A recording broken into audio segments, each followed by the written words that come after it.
በስመ አብ ወወልድ ወመንፈስ ቅዱስ አሐዱ አምላክ አሜን። በዓለም ላይ የምትኖሩ ኦርቶዶክሳውያን እግዚአብሔር ልጆች ሰላም እግዚአብሔር ይብዛላችሁ። ራእየ ዮሐንስ ትርጓሜ።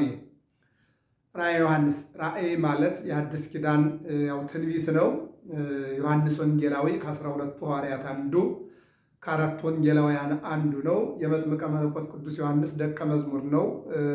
በጌታ ዘንድ ደግሞ አምላኩን ለመምሰል ይጥር የነበረ ሐዋርያ ይለዋል። አምላኩን ለመምሰል በአስተምህሮቱ ይልቁንም ደግሞ ፍቅሩን፣ ይልቁንም ደግሞ ይቅርታውን፣ ይልቁንም ደግሞ ለሰው ያለውን የማዳን ጥበብና ርኅራኄውን ይቅርታውን እያየ አምላኩን ለመምሰል ይጥር የነበረ ይለዋል ትርጓሜያችን። በሌላው መልኩ ደምግባቱ ዮሐንስ ወንጌላዊ አምላኩን ኢየሱስ ክርስቶስን ይመስል ነበረ፣ ይደነቁበት ነበረ። አምላኩን ለመምሰል በጉዞ ብዙ ይጥራል። አምላኩን ለመምሰል አዛኝነቱን፣ ድውያን መፈወሱን፣ ለችግር ደራሽ መሆኑን፣ የሚረዳ መሆኑን፣ አዳይ መሆኑን፣ ፈዋሽ መሆኑን ምክንያት እንደማይፈልግ ይልቁንም ደግሞ አንተ ኃጢአተኛ ነህ ወግን አንተ ጻድቅ ነህ ሳይል ሁሉንም እንዳያመጣጡ ይቅር የሚል አምላክ። ንግሩ ለእግዚአብሔር ምህሮቶ፣ ምህረቱን ለእግዚአብሔር ተናገሩ ወመንክሮ ለጓለ እመሕያው። ይልቁንም ደግሞ ተአምሩን ለሰው ልጅ ተናገሩ። ልበ አምላክ ዳዊት እንዳለ የእግዚአብሔርን ቸርነት እያየ ቸርነቱን፣ የእግዚአብሔርን ደግነት እያየ ደግነቱን፣ የእግዚአብሔርን ፍቅር እያለ ፍቅሩን። እንደውም በመልእክቱ ላይ ምን ብሏል? እግዚአብሔር ፍቅር ነው ብሏል። ማን ፍቅር ነው? እግዚአብሔር ፍቅር ነው ብሏል። እግዚአብሔር ፍቅር ነው አለ ዮሐንስ ወንጌላዊ ማለት ነው። ስለዚህ የእግዚአብሔርን ፍቅርነት የተናገረ ይልቁንም ደግሞ አምላኩን ለመምሰል ይጥር የነበረ ይልቁንም ደግሞ እስከ ሞት ድረስ የታመነ ቀራንዮ መስቀሉ ስር ከድንግል ማርያም ጋር ተገኝቶ የክርስቶስን መከራ ያየ ሲገረፍ 6666 ግርፋት ሲገረፍ በዓይኑ ያየ ማን ያርዳ የቀበረ ማን ያውራ የነበረ ነው። ስለ ክርስቶስ ስቅላት ማውራት ያለበት ማን ነው? እነሆ ዮሐንስ ወንጌላዊ ነው። ስለዚህ ሲደበደብ ያየ፣ ሲወድቅ ያየ፣ በ5 ሚስማር ሲቸነከር ያየ፣ በአንድ ጦር ሲወጋ ያየ፣ ምራቅ ሲተፋበት ያየ፣ ይልቁንም ደግሞ እየካዱ ሲሰዱት ሲሰደብ ያየ፣ ስድቡን የተመለከተና ያየ፣ ይልቁንም ስጋው ሲቆረስ ደሙ ሲፈስ ያየ፣ ይልቁንም ደግሞ ሆምጣጤ ጠጥቶ ጠማው ብሎ ውሃ ቢጠይቃቸው ሆምጣጤ የሰጠውት ሰውነቱ ሲጎዳ ተፈጸመ ወይቤ ተፈጸመ፣ ሁሉ ተጠናቀቀ። ትንቢተ ነቢያት፣ ሱባኤ ነቢያት የመጣውበት ዓላማ ተጠናቀቀ ሲል ያየ ዮሐንስ ወንጌላዊ ነው። ዮሐንስ ወንጌላዊ አንድ ወንጌል፣ 3 መልእክት፣ 1 ራእይ፣ 5 መጻሕፍትን የጻፈ ታላቅ ሰው ነው ወንጌላዊ። ይልቁንም ደግሞ ሀለው እዚህ የለ ጥምው ለሞት ከነዚህ መካከል የማይሞት አለ ተብሎ ከ12 ሐዋርያት መካከል በማቴዎስ ወንጌል ምዕራፍ 16 ላይ በተነገረው አምላካዊ ቃል እነሆ በዮሐንስ ወንጌል ምዕራፍ 1 ላይ ቁጥር 15 ጀምሮ ስንመለከት መጨረሻው ላይ እሱስ እስከምመጣ ድረስ ቢቆይ የተባለ ዮሐንስ ወንጌላዊ ያልሞተ የተሰወረ ወንጌላዊ ሐዋርያ ነው ማለት ነው። የእሱ ራእይ ነው። እነሆ ተግዞ በደሴተ ፍጥሞ ሆኖ መልአኩ ከእግዚአብሔር እየተላከ እየመጣ የነገረው እሱ ደግሞ መልአኩ የሚነግረውን የጻፈ ታላቅ ሐዋርያ ነው። ወበዝ ህልፈት አሐቲ ሕማም ወተርፈ ቅኔ ሕማም ብሎ ቁጥር 12 ላይ እንነሳለን። የዮሐንስ ራእይ ምዕራፍ 9 ማለት ነው። ምን ይላል? አሌሎሙ ለእለ ይነብሩ ዲበ ምድር እምነ ዘተርፈ ቃለ መጥቅዖሙ ለሰለስቱ መላእክት ብሎ ነበርና ከ3ቱ መከራ አንዲቱ መከራ በዚህ አለፈች፣ 2 መከራ ገና ወደኋላ አለ። እግዚአብሔር አምላክ ከህዝባችንና ከሀገራችን ላይ መከራን ያስወግድልን። ይህን ነው የሚናገረው። ወሶበ ጠቃ ሳድስ መልአክ፣ 6ኛው አንድ በ6ኛው መንፈቅ 6ኛው መልአክ ስራውን ሰራ። በሰራ ጊዜ ደወል ተማምረነዋል ባለፈው። ደወል ይደውላል። በባህታውያን ደወል አለ ለአገልግሎት፣ በገዳም ለአገልግሎት ደወል አለ፣ እንዲሁም ደግሞ ለምግብ ደወል አለ፣ ለጸሎት ደወል አለ ማለት ነው። በእኛም ለአገልግሎት ደወል አለ፣ እንዲሁም ደግሞ ለተለያየ ነገር ደወል እንዳለ ባለፈው ስለተማማር ነው። በገብረ መስቀል ሚዲያ ባለፈው ተማምረነዋል። እዚሁ ላይ ምዕራፍ 9 ላይ ማለት ነው። ወደኋላ መለስ ብሎ ማዳመጥ ነው። ምንድነው? ጌትነቱ በሚታወቅበት ዘወርቅ ጽሩይ ፍርድ በሚፈርድበት በዓለመ መላእክት አንድ ቃል ሰማሁ።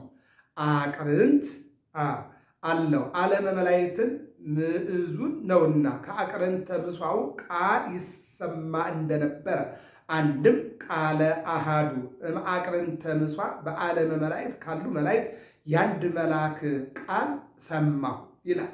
የአንድ መልአክ ቃል ሰማሁ ይላል። ምንድን ነው? እስቲ እንደው እንስማው ስንል እንደው ሉቃስ አንድ ላይ እንድ ቁጥር 19 አነ ውእቱ ገብርኤል መልአክ ዘቀውም ቅድመ እግዚአብሔር፣ በእግዚአብሔር ፊት የምቆም የገብርኤል ነኝ። አነ ውእቱ ዑራኤል መልአክ ዘቀውም ቅድመ እግዚአብሔር፣ እኔ በእግዚአብሔር ፊት የምቆም ዑራኤል መልአክ ነኝ። አነ ውእቱ ፈታሔ ማኅፀን ሩፋኤል መልአክ፣ ማኅፀን የምፈታ የማዋልድ እኔ ሩፋኤል የምባል መልአክ ነኝ። አያችሁ፣ መላእክት እንዲህ እያሉ ይናገራሉ ማለት ነው። ስራውን የሚሰራ ስድስተኛው መልአክ ሰማሁ ወይቤሎ ሰማይኩ እንዘ ይብሎ፣ እንዲህ ሲለው ሰማሁ ይላል። በኤፍራጥስ ተግዘው ያሉ አራቱን መላእክት ፈተህ ስደዳቸው አለው ወይም ሲል ሰማሁ ይላል። ኖህ ከመርከብ ከወጣ በኋላ መስዋዕት ሰዋ፣ አጋንንት በዝተው ሲወጡ አይቶ የኔ ልጆች ህዳጣን እሊህ ብዙሃን፣ የኔ ልጆች ድኩማን እሊህ ኃያላን እንደምን ይሆናል ብሎ አዘነ ይላል። ኖህ እንግዲህ ዓለሙ በንፍር ውሃ ካለቀ በኋላ 8 ነፍሳትን ኖህን ከነ ልጆቹ ሚስቱ ጋር እግዚአብሔር ከመዓት አድኗል። ከወጣ በኋላ የአጋንንት ልጆች በዝተው የኖህ ደግሞ ልጆች አንሰው ኃያላን፣ በአጋንንት በኩል ያለው ኃይል ጠንክሮ በሱ በኩል ያለው አንሶ ተመልክቶ ነበርና ስለሱ ነው እያወራ ያለው። ምን ይላል? ምንድን ነው?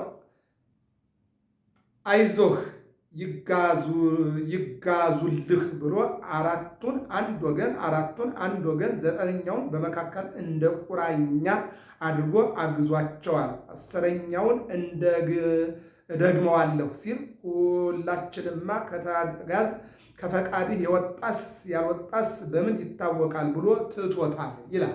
በአጭሩ ምንድን ነው? እግዚአብሔር ለኖህ ሁሉም ለአንተ ይገዛልሃል፣ ከአንተ በላይ የሚሆን የለም እንዳለው በስድስተኛው መንፈቅ የማይሰራ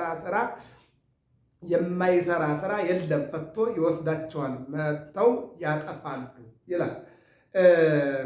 በአንድ ወገን ያሉትን ብቻ ቆጥሮ 40 አለ። ደርቦ ቆጥሮ ቢል አንድ ነው። አራቱን መላእክት ፈቶ ሰደዳቸው። በሰደዳቸው ጊዜ 1 ሰዓት፣ 1 ዕለት፣ 1 ወር፣ 1 ዓመት ከሰው ሲሶውን ያጠፉ ዘንድ ተዘጋጅተው መጡ ይላል።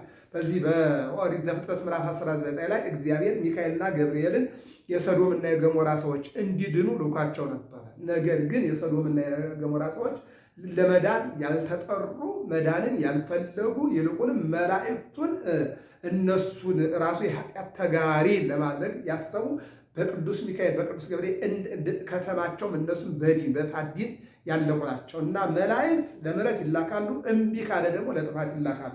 ለዚህ ነው ቅዱስ ጳውሎስ እግዚአብሔር የምሕረት አምላክ መሆኑን ማሳየት ይፈልግ የምሕረት መላእክትን ይልካል ይላል። የምሕረት መላእክት እንደገና ደግሞ የሚያጠፉትን እንደሚቀጣ ለማሳወቅ ቢፈልግ ደግሞ የሚቀጡ መላእክትን ሰዶምና ገሞራን በሳዲን እንደጨፈጨፉ የሚጨፈጭፉ መላእክትን ይልካል አለ። ይህ ነው የሚናገረው። የሰራዊታቸው ቁጥር ብዙ ነው ይላል። ምንድነው የሚለው? ወሁልቆሙ ወሁልቆ አፍራሲሆሙ ምክኢተ እልፍ እምእልፍ። የመላእክቱ ቁጥር ወሁልቆሙ ለሰራዊተ መላእክት ቁጥራቸው አይታወቅም፣ እልፍ በእልፍ ነው እያለ እንደውም ይናገራል። እልፍ እልፍ ነው የሚለው፣ በቢሊየን ደረጃ ነው እየቆጠረ ያለ ማለት ነው። ሰራዊቶቻቸው እንዲህ ናቸው። ወከመዝ ርኤቶሙ ወከመዝ ርኤተ አፍራሲሆሙ፣ ሰራዊቶቻቸው እንዲህ ናቸው። ለአለቆች ደርከኖ የሚመስል የእሳት ራስ ቁር አላቸው፣ ትርፍ አካል አላቸው ማለት ነው። ለእነዚህ መልካ አፍራስ ላላቸው ለሰራዊቱ መልካ አናብስት አላቸው። አንድም ለሰራዊቱ መልካ አፍራስ እንዳላቸው ለአለቆቹ መልካ አናብስት አላቸው። ፈቶ በሰደዳቸው ጊዜ ይዘው ቢመጡ ይወፅእ እያሰሩ ቢመጡ ይወፅእ ከአፋቸው እሳት ጢስ ይወጣል ይላል። እነዚህ የሚታዘዙ የሚላላኩ መላእክት ናቸው ይላል። ከአፋቸው ከሚወጣ እሳት ጢስ በሚመጣ መቅሰፍት ትከሰው ወይም ደግሞ ጢስ ሲቃጠል ከዳህራው ሲገናኝ እሳት አረሩ ሲመታ በግስ ተናግሮታል። እስክንድር ንጉሥ ሲንን ወግቶ ከራብ ዳራ ከተማ ደረሰ። ፉጥ ንጉሠ ህንድ ነው። ብዙ የአራዊት ለማዳ ነበረው፣ አውጥቶ አፈሰሰበት። ወደኋላ ተመልሶ ብዙ አንጥረኛ ይከተለው ነበርና በዚያ በአራዊት ልክ በአንበሳው የአንበሳ ነብር የነብር ምስል አሰርቶ ባሩዱን እየመላ አረሩን እያገባ በመንኮራኩር የሚሄድ በመዘወር የሚተኮስ አድርጎ አሰርቶ በፊት አሰልፎ ሄደ። ገጠመው። እሱም እንደ ልማዱ አውጥቶ አፈሰሰበት። ወገን ወገኑን ባየ ጊዜ አንበሳው ነብሩ ከነብሩ ገጠመ። ፈረሰኛ በኋላ እየተከተለ መዘውሩን ሲነካው እየተተኮሰ ያን ሁሉ ፈይቶ ድል አድርጎታልና በዚያ ግስ ይወፅ እሳት ወጢስ ወተይ ብሎ ተናገረው ይላል ራዕየ ዮሐንስ ትርጓሜ ምዕራፍ 18 ላይ ያለው ነው። በቃላቸው መቅሰፍት ይታዘዛልና ይላል። በመላእክት በአንደበታቸው መቅሰፍት ይታዘዛል፣ ምሕረትም ይታዘዛል። መላእክት ይትላከው ወለዛም ጉድጎደ ሰማያት ወረደ ዝናማት ተስፋ ሁሉ አለ። ዝናምን ለሚያመጣ ነጎድጓድን ለሚፈጥር መብረቅን ለሚፈጥር ተስፋ ለሁሉ ተስፋ የሆነ ለዓለም ተስፋ የሆነ ለእግዚአብሔር መላእክት ይታዘዙታል። የሚታዘዙት መላእክት ደግሞ በአፋቸው ምሕረትም አለ መዓትም አለ። ያጠፋሉ፣ ያድናሉ፣ ይቀጣሉ፣ ይምራሉ። ይሄ ተሰጥቷቸዋል ይላል። በቃላቸው መቅሰፍት ይታዘዛልና ለዚህ ነው በዘጸአት ምዕራፍ 23 ላይ ምን ይላል? መላእክቱን ስላንተ ያዘዛቸዋል፣ ወደ አዘጋጀው ስፍራም ያደርሱሃል። እንዳታሳዝኗቸው ተጠንቀቁ። ስሜ በእርሱ ነውና ብታሳዝኗቸው ይቅር አይሏችሁም። አየው፣ አሁን ምን አለ? ምሕረትም አላቸው ቀጭቅፍም አላቸው ማለት ነው። ለሰራዊቱ እንደ እባብ ያለ ጅራት አላቸው ይላል። እንደ እባብ ያለ ጅራት አላቸው፣ ይቀጣሉ አለ። 5 ወር ሰውን እየወጉ የሚጥሉበት መውጊያም አላቸው ይላል። የሚገርም ነው። እየወጉ የሚጥሉበት ምን አላቸው? መውጊያም አላቸው። ከእንቢታ የቀረው ከመቅሰፍት ዳነ። ነገር ግን ጣዖት በማምለካቸው የተጎዱ አሉ። አንድም ወይቤሎ ለዝብቱ ስራው የሚሰራ 6ኛውን መልአክ ሆሙ በፈለገ ኤፍራጥስ ተግዘው ያሉ 4ቱን መላእክት ፈተህ ስደዳቸው ሲለው ሰማሁ። የሊህ መጋዝ አይደለም መወሰን ነው። እስክንድር በደቂቀ ያፌት ከተማ በር የአራዊቱን ሁሉ ምስል አስቀርጾ ዘግቶባቸው ሄዷል። እንዳይወጡ መልአክ አድሮ ይጠብቃቸዋል። በ6ኛው መድረክ የማይሰራ ስራ የለም፣ ሰብሮ ያስወጣቸዋል። መጥተው ያጠፋሉ። ወሶፈቶሙ ለመጠበቅ ተዘጋጅተው ያሉ አራዊትን መላእክት አሰናበታቸው። ባሰናበታቸው ጊዜ ደቂቀ ያፌት ከመቅትሉ 1 ሰዓት፣ 1 ዕለት፣ 1 ወር፣ 1 ዓመት ከሰው ሲሶውን ያጠፉ ዘንድ ተዘጋጅተው ያሉ ወሁልቆሙ ወሁልቆ አፍራሲሆሙ የፈረሰኛው ቁጥር ብዙ የብዙ ብዙ ነው እያለ ይናገራል። እና ወከመዝር የታፍራሲሆሙ የሰራዊቱ ስልጣን እንዲህ ነው። ያለቆች ቢል 1 ነው። ወዘእንበለ ይጽአርወሙ አለቆች የብረት ራስ ቁር አላቸው። ወአርስተ አፍራሲሆሙ የሰራዊቱ ስልጣን እንደ አለቆች ነው። የአለቆች ስልጣን እንደ ነገስታቱ ነው። በቃላቸው ጦር ይታዘዛል። ወእምነዝንቱ በቃላቸውም ከሚታዘዝ ጦር የተነሳ በሚመጣ መከራ ከሰው ሲሶ ጠፋ። እስመ ስልጣን አፍራሲሆሙ የሰራዊቱ ስልጣን በአለቆች ስልጣን ይታዘዛልና በቃላቸው ጦር ይታዘዛልና ቢል 1 ነው። ወአዝናቢሆሙ ለሰራዊቱ እንደ አለቆች ያለ ጓዝ አላቸው። ለአለቆች እንደ ነገስታቱ ቢል 1 ነው። ወሙ 5 ወር ሰውን እየወጉ የሚጥሉበት ጓዝ አላቸው። ወዘተርፈ ከእንቢታ የዳነ ከመቅሰፍት ዳነ። እነሱን የመሰለ ማለት ነው። ወቦ እለተኮነኑ ነገር ግን ጣዖት በማምለክ የተጎዱ አሉ። አንድም በሺህ ቢመጡ ሰብድአት ቢሉ እንደ መጀመሪያ እንደ አጋንንት ነገሥተ ፋርስ ቢሉ እንደ ሁለተኛው እንደ ደቂቀ ያፌት ያወርዳል። አንድም በማይከለ ዘመን ቢመጡ ወይቤሎ ለዝግቱ የሚለውን ተረጉሟል። በጥምቀት ልጅነት እንዳይሰጥ የሚከለክሉ አራዊትን ሊቃነ ጳጳሳት አሰናብተ አልዋሃት። አሁን ልጅነት እንዳይሰጥ የሚከለክሉ ሆነው አይደለም። ጌታ ካልሞተ ልጅነት አይሰጥም፣ ልጅነት ካልተሰጠ አይሾምም፣ ካልተሾሙ ደግሞ ልጅነት አያሰጡምና እንዲህ አለ እንጂ ወሶፈቶሙ 1 ሰዓት፣ 1 ዕለት፣ 1 ወር፣ 1 ዓመት ከመይቅትሉ ከሰው ሲሶውን በቀኖና ይለዩ ዘንድ ተዘጋጅተው ያሉ አራቱን ሊቃነ ጳጳሳት ባሰናበታቸው ጊዜ ወሁልቆ አፍራሲሆሙ የደቀ መዛሙርቱ ቁጥር ብዙ የብዙ ነው። ወከመዝር የታ አፍራሲሆሙ የደቀ መዝሙር ምስጢር አስተያየት እንደሆነ መምህራኑ ይናገራሉ።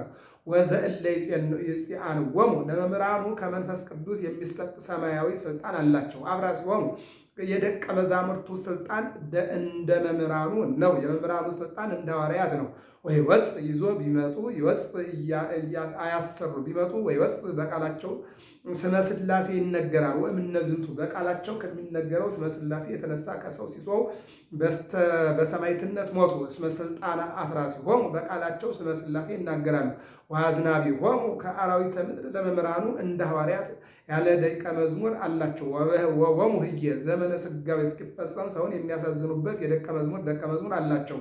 ወዘተርፈ ሰብ ከማመን የቀረ ከመቅሰፍት የዳነ በሰማዕትነት የሞተ አላቸው። አይሞትም ማለት ነው። ወቦ እለተኮነኑ ጣዖት በማምለክ የተጎዱና ከእግዚአብሔር የራቁ አሉ።